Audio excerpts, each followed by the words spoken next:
sentar. Amém, amém. Louvado. Som. Ei. Amém. Oi, oi. Você pode aumentar um pouco para mim, por favor? Boa noite para você que aqui está. Olá para você que nos acompanha pela internet. Sempre muito bom poder compartilhar da palavra de Deus. Nós que aqui estamos no templo, na Avenida Dom José Gaspar, número 185, no bairro Coração Eucarístico, em Belo Horizonte, já pudemos cantar louvores ao Senhor, adorar o Senhor, orarmos juntos.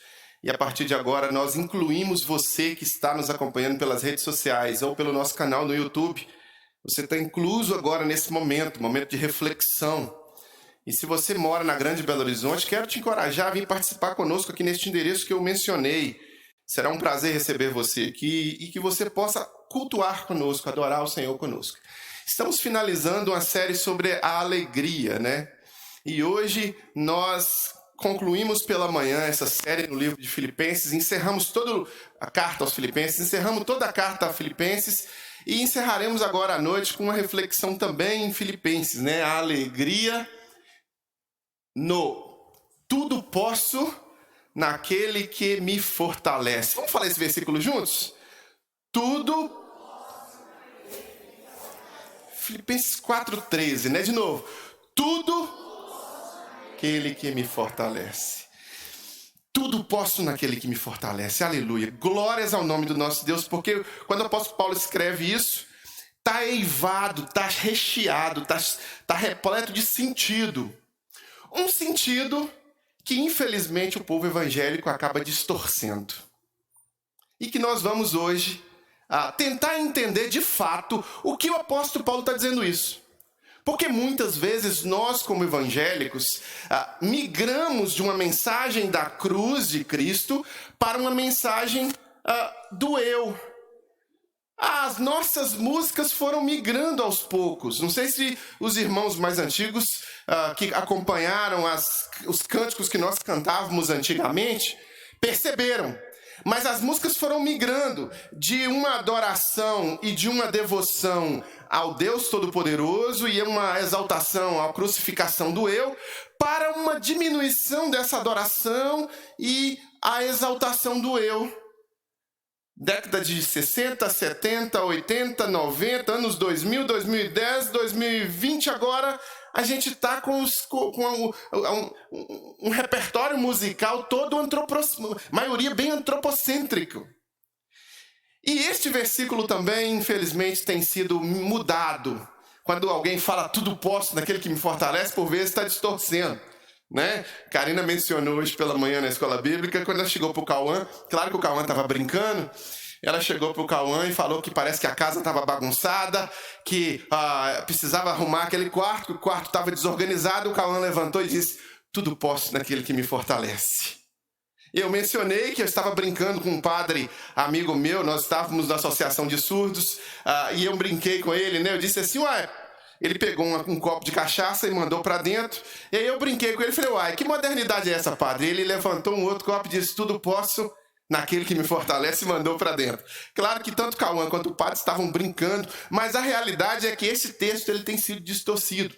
Nós devemos ter alegria, de fato, porque a carta de Filipenses ela é repleta da palavra alegria, do incentivo à alegria, mas no tudo posso naquele que me fortalece corretamente. Então vamos ajustar a nossa mente à compreensão correta dessa afirmação. Como eu disse, essa afirmação está repleta de uma perspectiva antropocêntrica. O que é uma perspectiva antropocêntrica na cultura gospel e na cultura secular? Claro que a cultura secular não se importa com o que está escrito no texto sagrado, mas a cultura gospel acaba puxando a influência da cultura secular e migra um pouco para a perspectiva antropocêntrica. O que é a perspectiva antropocêntrica?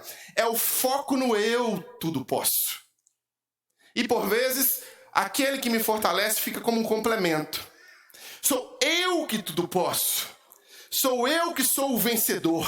Sou eu que sou o poderoso. Sou eu que sou o rico. Sou eu que sou o vitorioso. Sou eu que tenho. Sou eu que conquisto. Sou eu que venço. Sou eu que ganho. Sou eu que supero. Sou eu que sou o vencedor. Sou eu que eu.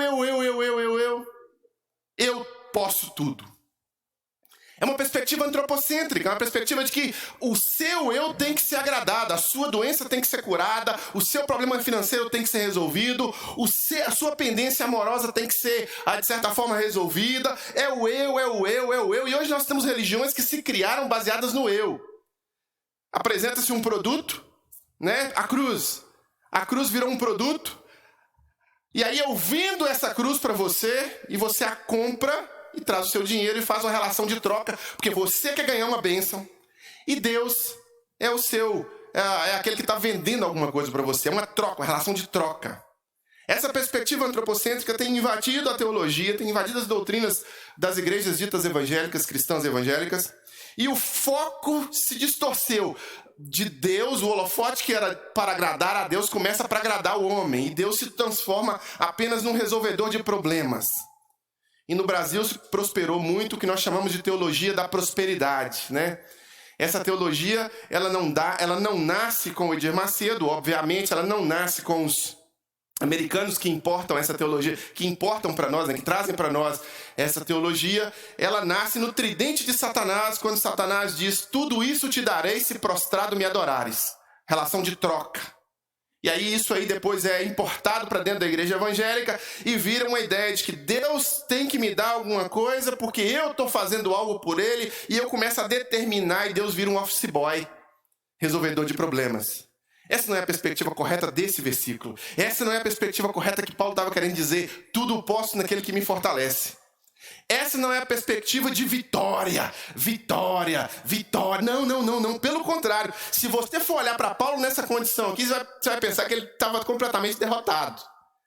Completamente derrotado, esperando uma sentença de morte. Já tinha sido torturado várias vezes. Estava na ânsia, na expectativa, numa condição subhumana de vida, e na expectativa de ter ali o martelo do imperador batido para que ele fosse decapitado. Então, da perspectiva humana, quando você olha para Paulo, você não vê um vitorioso.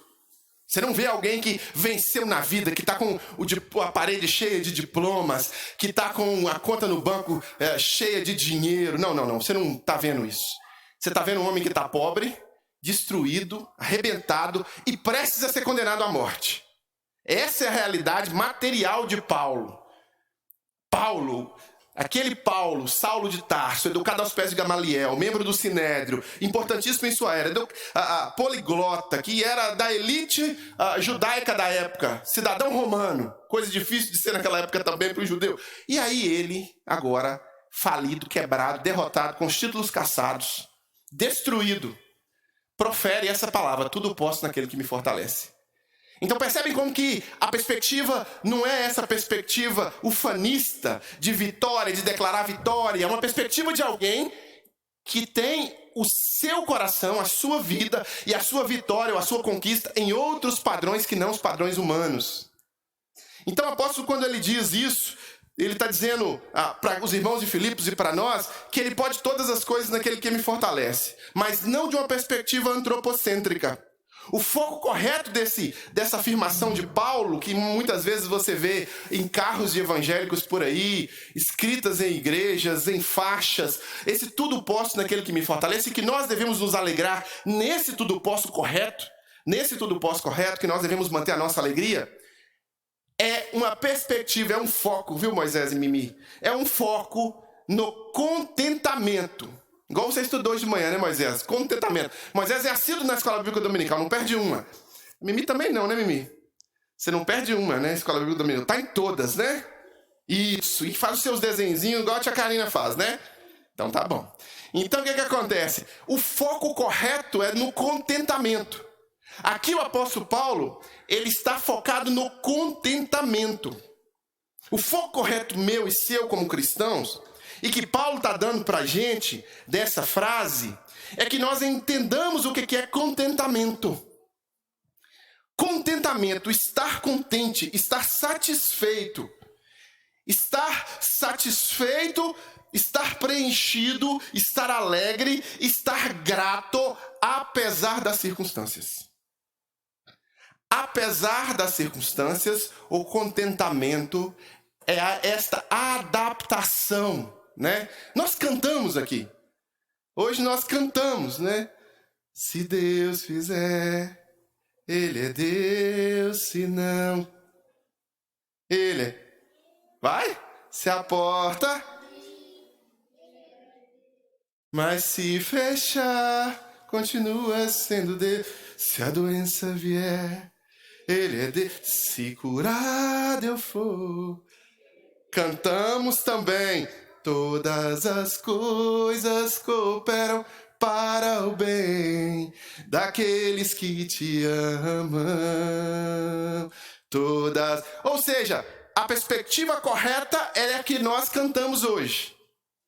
A perspectiva correta desse versículo é que ainda que se o céu estiver caindo canivete, nós encontraremos contentamento e nós poderemos todas as coisas em Cristo que nos fortalece. E o foco aqui não é em nós podermos todas as coisas, mas no Cristo que nos fortalece, porque todo o poder emana dele, não de nós.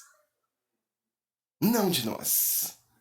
A perspectiva da teologia da prosperidade, essa teologia centrada no homem, nos desejos e nas vontades do homem, é uma teologia satânica que nós não podemos permitir que entre em nossas mentes, porque nós não somos o ator ou nós não somos o personagem principal da cena. O personagem principal da cena cristã é sempre Cristo Jesus. O personagem da cena principal cristã é sempre aquele que vai permitir que nós entremos no seu céu, no céu dele, não nosso. E por misericórdia e graça. Misericórdia e graça, porque nós somos imerecedores. Então nós aprendemos a ter contentamento, nós aprendemos a ajustar a nossa alegria, independente das circunstâncias. E esse é o chamado cristão. O apóstolo Paulo, no capítulo 4, versículo 10 em diante, vai dizer o seguinte, de Filipenses. Na sua tela aí, para você que nos acompanha pela internet, você que está aqui, abra sua Bíblia em Filipenses capítulo 4. E se você não tiver Bíblia, que é costume cristão, abrir e folhear a Bíblia, atrás de mim aqui vai estar projetando para você também. Tá vendo como é que a gente quer que você leia o texto bíblico? Você tem na sua tela, você tem aqui atrás de mim e você ainda tem na sua mão aí, né? Não tem desculpa. 4, versículo 10 em diante. Paulo dizendo, alegro-me grandemente no Senhor, porque finalmente vocês renovaram o seu interesse por mim. De fato, vocês já se interessavam, mas não tinham oportunidade para demonstrá-lo. Não estou dizendo isto porque esteja necessitado, pois aprendi a adaptar-me a toda e qualquer circunstância. Sei o que é passar necessidade e sei o que é ter fartura. Aprendi o segredo de viver contente em toda e qualquer situação. Seja bem alimentado, seja com fome, tendo muito ou passando necessidade. E aí Paulo vem e finaliza dizendo, tudo posso naquele que me fortalece. Ele finaliza esse pedacinho, e eu vou finalizar com esse pedacinho, mas você pode continuar lendo o resto em casa depois e se deleitar com o ensino paulino, mas eu quero finalizar com esse pedacinho. Eu quero encerrar com esse pedacinho. Presta bem atenção no que Paulo diz pra gente aqui. Paulo vem falar e nos ensinar, e eu quero destacar esses 3 versículos para aprender com eles. Eu quero focar nesses versículos. 3 coisinhas. 3 coisinhas dos 3 versículos. A primeira delas é que a alegria no Senhor, a alegria do cristão, a alegria do cristão é sempre no Senhor. Sempre. Alegro-me grandemente onde? No meu carro novo, na minha casa nova, no meu marido, na minha esposa, no meu filho, nas minhas conquistas, nos meus diplomas, na minha conta bancária, nos meus investimentos, no meu. Não. Não é essa a perspectiva. A perspectiva cristã não é essa.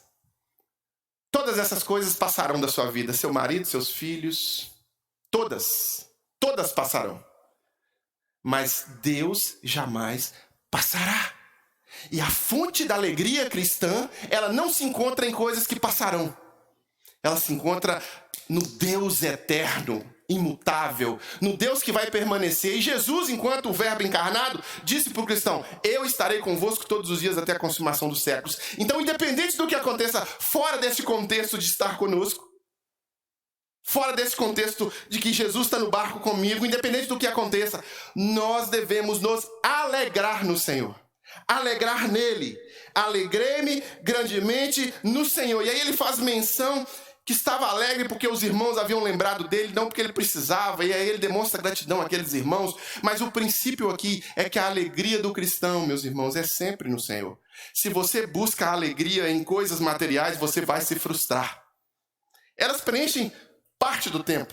Elas preenchem pouco tempo, é um lapso assim pequeno de tempo. Eu quero esse celular aqui que é muito bacana. E é um celular muito bacana mesmo. Antes de eu tê-lo, eu olhava para ele e dizia: que isso, esse celular é muito bacana. Você tira uma foto da lua, olha que bacana, que diferença, né? Puxa vida, que bacana e tudo. Aí depois que eu começo a usar o celular, eu falo: bacaninha. Antes ele era bacanão. Aquele carro, uau! Puxa vida, olha, você consegue...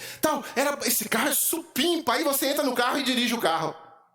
Ele era bacanão e ele começa a ser bacaninha, porque já tem um outro que você começa a olhar e fala: opa! Assim é, meus irmãos. Sabe? Até a mulher e o marido, olha pra você ver como é que é sua esposa e como é que é seu marido. Pra quem já é casado, né? Olha como que era. Olha como que nós éramos. Olha, eu era um bonitão. Com 30 quilos a menos, né, Cheiro?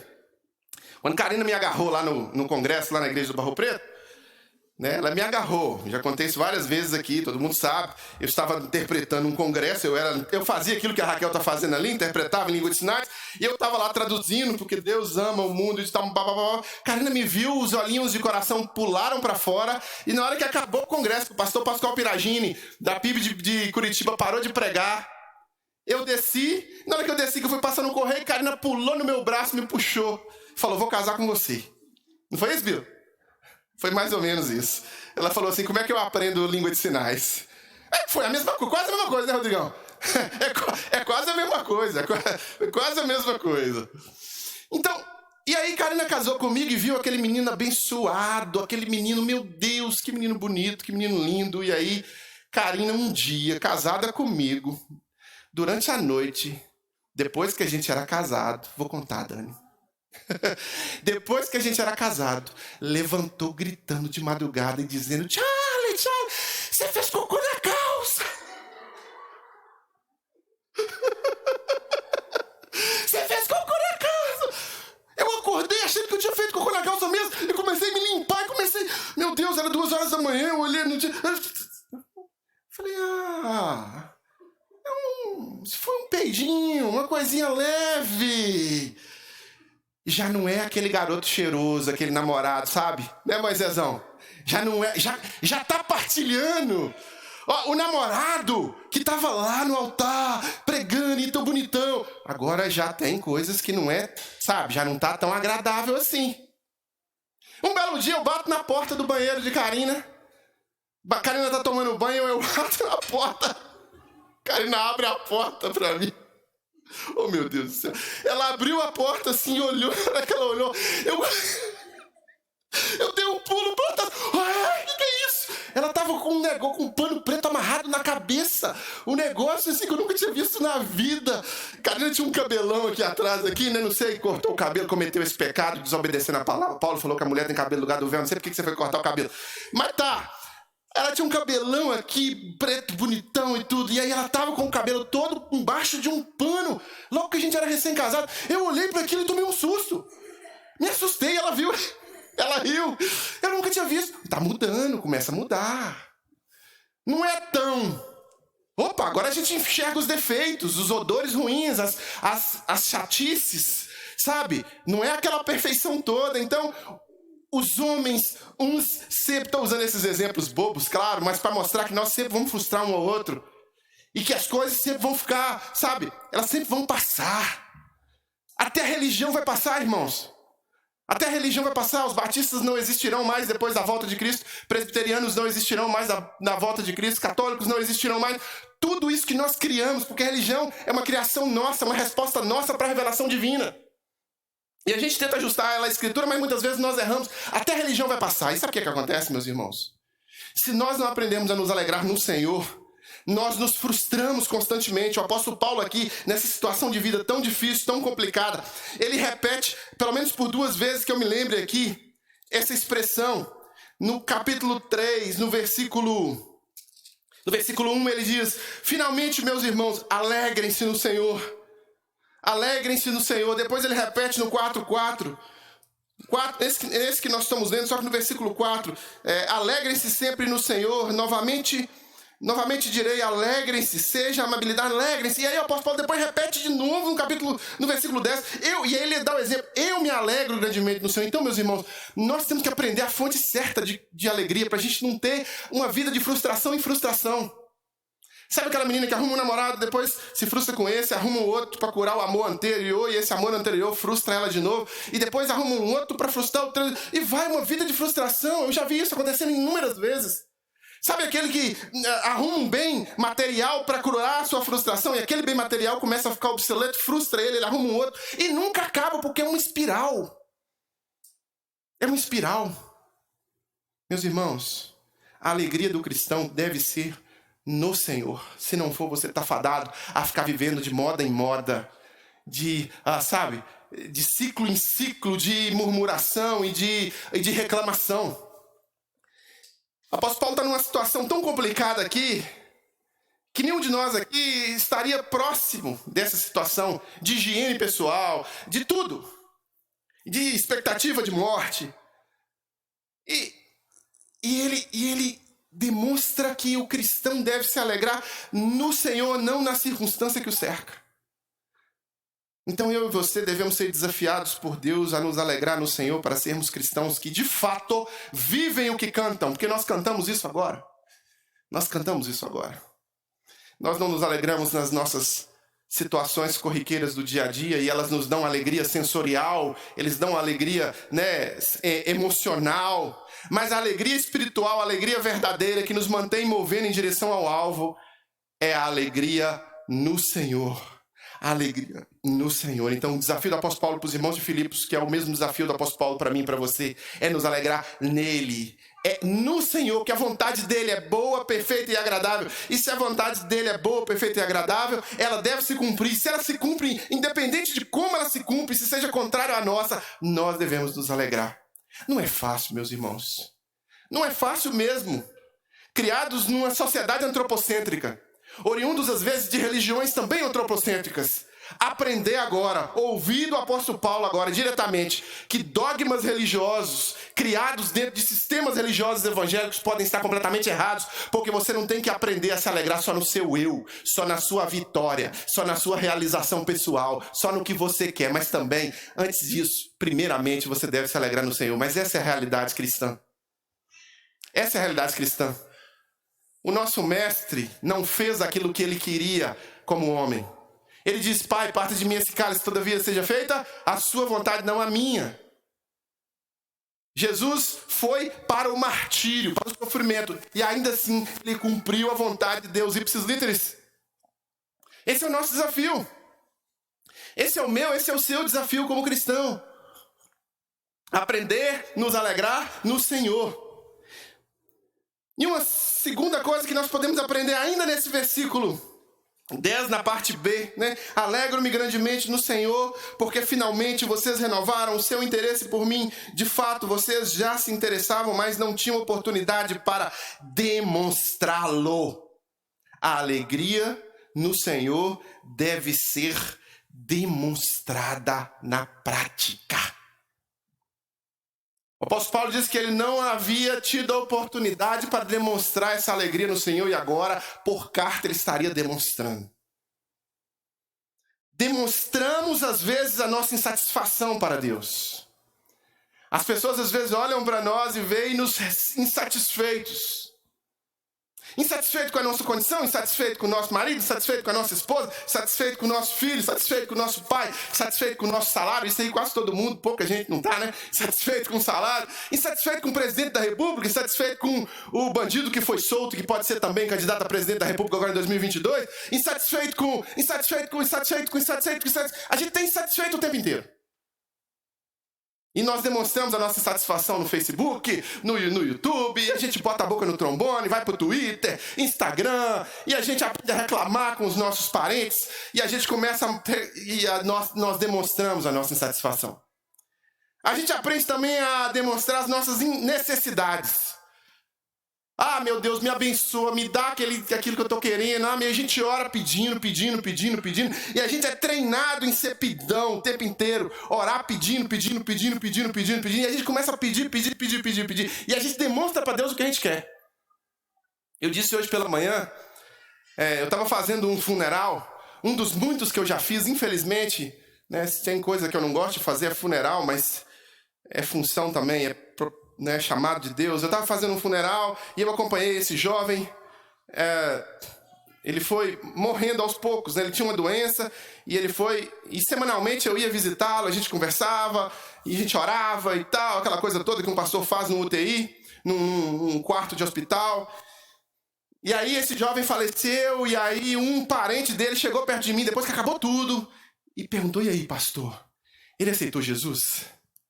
E aí eu respondi para esse jovem: eu não conheço ninguém que nessa situação de sofrimento não tenha aceitado, não tenha pedido, não tenha expressado, demonstrado que quer Jesus, demonstrado que quer. Eu não conheço. E a gente aprende, mediante a nossa necessidade, mediante o nosso sofrimento, a gente demonstra. A gente demonstra as nossas frustrações. Alguém passa a gente para trás, alguém, sabe, a gente frustra com alguém, a gente fala, a gente bota a boca no trombone e a gente demonstra com o nosso rosto, com o nosso semblante pesado, né? A gente fica com o semblante pesado, a gente fica emburrado.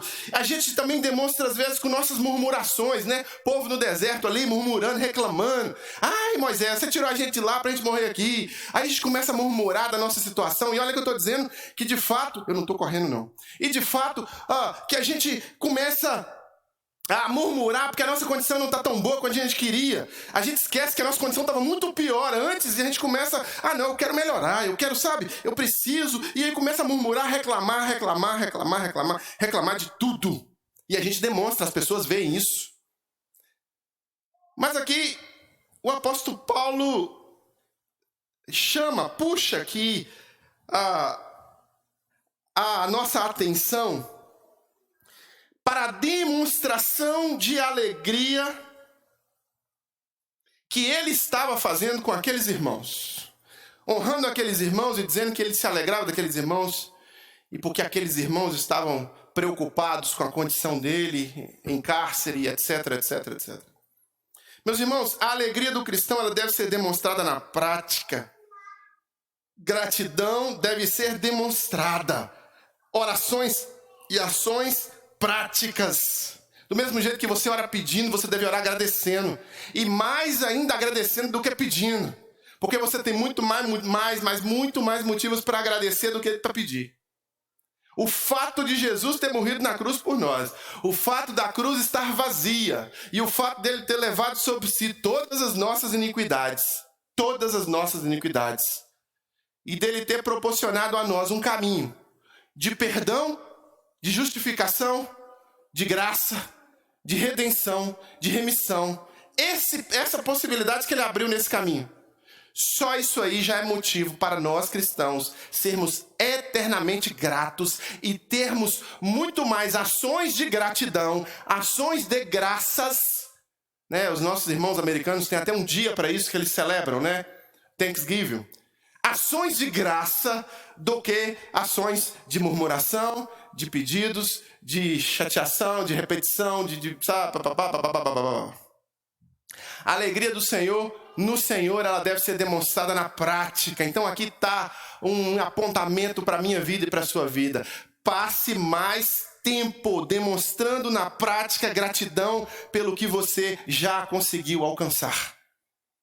Passe mais tempo na sua vida demonstrando gratidão para as pessoas que te abençoaram. Passe mais tempo da sua vida demonstrando gratidão para o Deus Todo-Poderoso que enviou seu Filho para morrer na cruz por você. Esse é uma pílula, um remédio poderoso para curar, às vezes, a amargura no coração. Para curar, às vezes, esse ciclo que a gente entra, sabe? E se você não vigiar sua mente, você acaba entrando nesse ciclo venenoso e perigoso de ficar murmurando, reclamando e de ficar com ações práticas negativas e se envenenando, se auto-inoculando o veneno da murmuração. Quando você passa mais tempo agradecendo, né? O apóstolo vai dizer: em tudo dai graças. Agradecer, agradecer, agradecer, agradecer. Na prática, então, quando você passa mais tempo praticando, eu não estou aqui falando de uma teoria que você aprende só no domingo e ela fica na porta daquela igreja, né? Hoje pela manhã aprendemos que nós devemos conectar o aprendizado do domingo com a prática da segunda-feira. Não podem ser universos diferentes, tem que ser uma sequência. O culto tem que continuar. Você continua praticando aquilo que você aprendeu. Demonstre mais alegria e gratidão. Um coração grato tem muito menos veneno inoculado, tem muito mais pecado da ingratidão, da falta de demonstração prática de salvação em sua própria vida, de satisfação e de contentamento, de estar sabendo que a vontade de Deus ela é boa, perfeita e agradável, e que você está debaixo da mão do Senhor, e se as coisas estão acontecendo assim, ainda que sejam diferentes daquilo que você queria, Deus é todo poderoso, continua sendo Deus, continua sendo bom, e Ele, somente Ele, deve determinar os caminhos da sua vida. Aprender a se ajustar, aprender a de fato ter gratidão no coração. E aqui vai o último versículo e os últimos 2 versículos e o último aprendizado. A alegria no Senhor consiste em adaptar-nos a toda e qualquer circunstância. O apóstolo vai dizer no versículo 11, não estou dizendo isso porque eu esteja necessitado, pois aprendi a adaptar-me a toda e qualquer circunstância. Aprendi a adaptar-me a toda e qualquer circunstância. Sei o que é passar necessidade e sei o que é ter fartura. Aprendi o segredo de viver contente em toda e qualquer situação. Seja bem alimentado, seja com fome, tendo muito ou passando necessidade. E aí ele coroa, ele fecha. Tudo posso naquele que me fortalece. Percebem como que o ensino do apóstolo é diferente às vezes do ensino da cultura gospel? O apóstolo está nos ensinando sobre contentamento. Ele não está nos ensinando sobre ufanismo, sobre conquistas. Ele está nos ensinando sobre contentamento e submissão ao Deus Todo-Poderoso e nos colocarmos como servos desse Deus. E o Senhor é Ele. E não essa visão antropocêntrica em que nós determinamos e Deus tem que nos obedecer porque nós somos filhos do Rei. Não, nós somos pecadores e merecedores da graça, falhos por natureza pecaminosa, mas somos salvos pela cruz de Cristo, perdoados porque Ele morreu no nosso lugar, Ele se entregou no nosso lugar, pagou um alto preço, pagou a nossa dívida caríssima, para que nós tivéssemos oportunidade de transformação e de salvação e pudéssemos entrar no céu que é dele, é todo dele, mas Ele nos permite entrar lá. Por graça, amor, misericórdia. Então nós, meus irmãos, aprendemos com o apóstolo, quando nós olhamos para a vida do apóstolo Paulo, e nós estamos refletindo justamente sobre essa carta de Filipenses, a alegria, né? Alegria constante.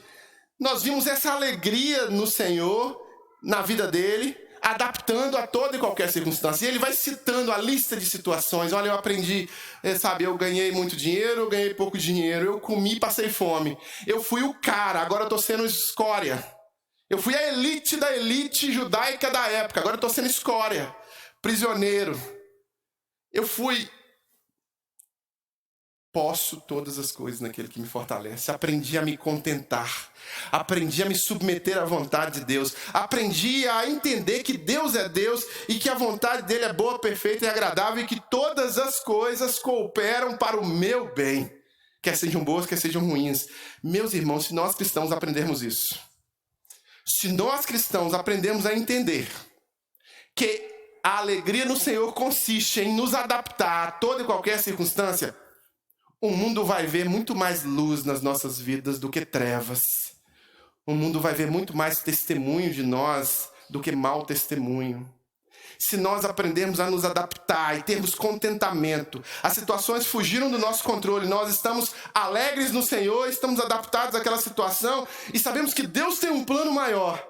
nós vamos conseguir viver uma vida cristã muito mais alinhada à vontade de Deus, que é boa, perfeita e agradável. Então fica aqui o desafio para você que está nos acompanhando, quer seja pelo vídeo aí do seu celular, do seu laptop, ou seja você que aqui está. A alegria do cristão, ela é sempre no Senhor. A alegria no cristão, ela deve ser demonstrada na prática. E a alegria no Senhor, ela consiste em nos adaptar a toda e qualquer circunstância. E eu quero te fazer um desafio pessoal agora, individual. Antes de nós orarmos, antes de nós clamarmos e pedirmos a Deus pelas nossas próprias vidas agora, individualmente. A gente tem um momento que a gente vai orar por outras pessoas, mas agora, nesse momento, eu quero que você ore por você. Você tem se encaixado nesse padrão que Paulo determinou aqui para os irmãos de Filipos? Ou você se encaixa no padrão gospel, ufanista, antropocêntrico, que quer o tempo inteiro algo e que quer determinar algo? Se você se encaixa no padrão que tem que ser do seu jeito, eu quero te convidar a descer alguns degraus. Esse degrau aí é o degrau de Deus. Esse não é o seu. Não é a sua vontade que é boa, perfeita e agradável. Não é do seu jeito que o mundo vai girar. Não é estalar de dedo seu que faz com que haja luz. É Ele, Deus Todo-Poderoso. Então, coloque-se no degrau de servo. Coloque-se no degrau de que se submete à vontade de Deus e que aprende a se adequar a qualquer circunstância e que é grato ao Senhor pelas circunstâncias, independentes das quais elas ocorram nas nossas vidas. Curve sua cabeça, feche seu olho e vamos orar agora fazendo um compromisso com o Senhor de sermos mais do que somente evangélicos, de sermos servos do Cristo vivo, o nosso Senhor, o nosso Salvador.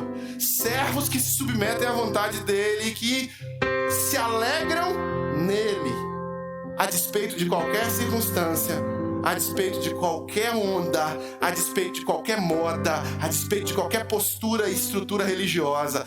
Nós nos submetemos à boa, perfeita e agradável vontade do Senhor. É esse o nosso compromisso dessa noite. Pai, em nome de Jesus, em nome de Jesus, como servos do Senhor, queremos declarar nesta noite como igreja: somos teus servos, somos teus filhos, somos escravos da sua vontade. Declaramos aqui, Pai, que o nosso eu precisa ser crucificado, o nosso eu precisa ser negado, o nosso eu precisa ser quebrado, e que o trono do nosso coração deva ser ocupado pela presença do Teu Espírito, Pai. O Senhor é o Rei, a Sua vontade é soberana. O Senhor é aquele que determina e nós somos os determinados. O Senhor é aquele que lidera e nós somos os liderados. O Senhor é aquele que estala os dedos e nós somos aqueles que obedecemos a esse estalar de dedos. Declaramos que somos teus escravos, doulos, servos do Senhor. Nos ajuda, Deus, como Paulo, a termos a nossa alegria, não em coisas efêmeras ou não em coisas que vão passar. Nos ajuda, meu Pai, a sermos como Paulo, termos a nossa alegria no Senhor. Termos a nossa alegria focada no Senhor, acima de qualquer situação ou circunstância que nós vivemos, meu Pai. Nos ajude. E que essa alegria no Senhor seja uma alegria prática, demonstrada. Que nós possamos demonstrar menos insatisfação, menos necessidades, menos frustração, menos murmuração e mais gratidão pelo que o Senhor já fez, pelo que eu estou fazendo, pelo que o Senhor está fazendo e pelo que o Senhor ainda fará. Que a nossa alegria seja demonstrada na prática por todos os benefícios que o Senhor nos tem dado, porque a Tua vontade é boa, perfeita e agradável. E que esse seja o nosso compromisso como cristão. E que nós possamos adaptar-nos a toda e qualquer circunstância, como Paulo aprendeu a desconectar o seu corpo e o seu espírito dos males circunstanciais e se conectar espiritualmente ao Deus Todo-Poderoso através de Jesus, e permitindo que a alegria do Senhor fosse a força dele, e que essa seja também em nossas vidas, Pai. que a nossa família veja isso, que os nossos amigos vejam isso, e que essa força que nos conduz em direção ao alvo, prosseguindo para o alvo, possam realmente vir do Senhor, vir desse compromisso com o Senhor, e que quando alguém olhar para nós, eles possam ver que há sim algo errado, algo diferente do mundo, algo diferente do que há no mundo. Maior é o que está nessa pessoa do que o que está no mundo, e essa seja a realidade nossa, se adaptando a qualquer circunstância, com um coração grato, com um coração agradecido diante do Senhor. Que esse seja o nosso compromisso como igreja do Senhor, que esse seja o convencimento do Teu Espírito Santo sobre nós como igreja hoje, tanto os que aqui estão quanto os que nos acompanham pelo vídeo, e que nós possamos praticar isso, conectar a segunda-feira com o aprendizado e com o quebrantamento do domingo através de um compromisso certo, profundo, intenso de oração com o Senhor agora, Pai. Esse é o nosso compromisso, essa é a nossa declaração de fé no Senhor, no nome de Jesus. Amém e amém. Amém, meus queridos. Nós vamos cantar agora uma música que exalta o nome do nosso Deus. Enquanto cantamos, você tem a liberdade de trazer à frente o seu pedido de oração. Você que nos acompanha pelo vídeo tem também a oportunidade de enviar o seu pedido de oração. Nós vamos orar pelo seu pedido também. Ore por mim, @igrejadocoração.com, e nós vamos interceder pela sua vida. Se você tomou alguma decisão, pastor, eu ouvi, Deus falou no meu coração e eu quero demonstrar que eu fiz um compromisso quando o senhor estava orando aí, escreve no seu pedido de oração e envia pra gente. Você também que está aqui, atrás do pedido de oração está escrito assim, cartão de compromisso. Se você fez algum compromisso e quer oração por esse compromisso, basta você escrever o compromisso que você fez aí, que nós vamos orar. Vem cá, Rio. Nós vamos orar não só pelo seu pedido de oração aqui hoje, mas vamos orar também durante toda a semana. Uma equipe vai orar até domingo que vem, todo dia pelo seu pedido. Então, enquanto cantamos, assim que finalizarmos, o Rio vai interceder, vai pedir a Deus por todos os nossos pedidos.